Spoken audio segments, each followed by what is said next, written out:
Good afternoon. First of all, I will make a statement on behalf of the Security Council and in my capacity as presidency of the Security Council on our conversation, our briefing we had this morning with Ambassador Yencha, who is heading the UN Regional Center for Central Asia. The members of the Security Council welcomed the briefing by Miroslav Yencha, Special Representative of the United Nations Secretary General, on the work of the United Nations Regional Center for Preventive Diplomacy for Central Asia over the past 6 months. The members of the Security Council appreciated the efforts of the Regional Center as a United Nations mechanism for preventive diplomacy to assist Central Asian countries in responding in accordance with its mandate and through regional cooperation to challenges to peace and sustainable development of the region, including solutions to water and energy management, the implementation of the United Nations Global Counter-Terrorism Strategy, as well as with regard to the situations in Kyrgyzstan and Afghanistan. The members of the Security Council encouraged further cooperation and coordination between the governments of the region, the regional center, and relevant regional organizations in this regard. The members of the Security Council reaffirmed their support for the efforts of the regional center to facilitate dialogue and assist the governments of Central Asia on regional issues of their common concern.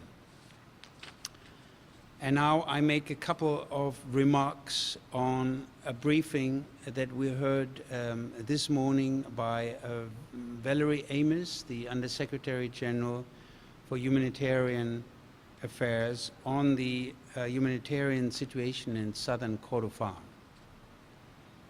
In that discussion, in those consultations, members of the Security Council expressed their grave concern about the ongoing violence in southern Kordofan.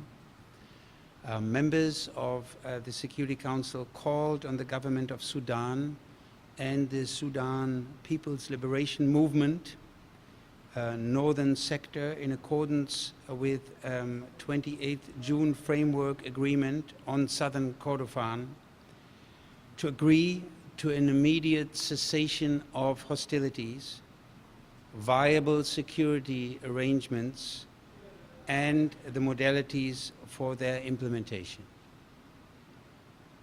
Members of the Security Council condemned in the strongest terms any violent or unlawful acts against civilians and UN personnel.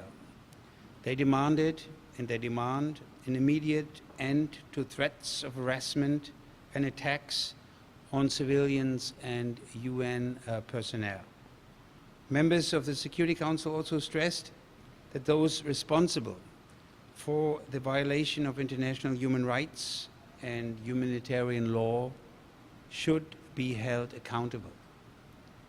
Members of the Security Council urged all parties to respect humanitarian principles and to allow humanitarian personnel timely and unfettered access to the affected civilian population.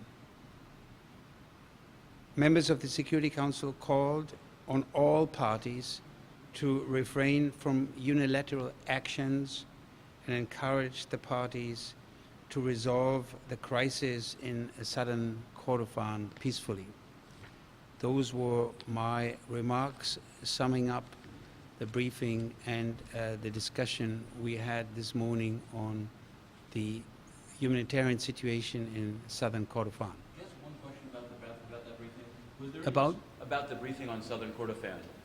There's been a pretty widely publicized series of satellite photographs purporting to show mass graves in southern Kordofan. I mean, was that discussed? And also, why is this statement in the form of an elements to the press? Is it a press statement of the Council, or was it in fact No, those are elements to the press. Well, your first question, Valerie Amos reported to us, expressed her concern on the humanitarian situation in southern Kordofan based on a number of sources, and she said that she would take those alleged violations very seriously and had sufficient evidence to discuss them and raise them with the Council.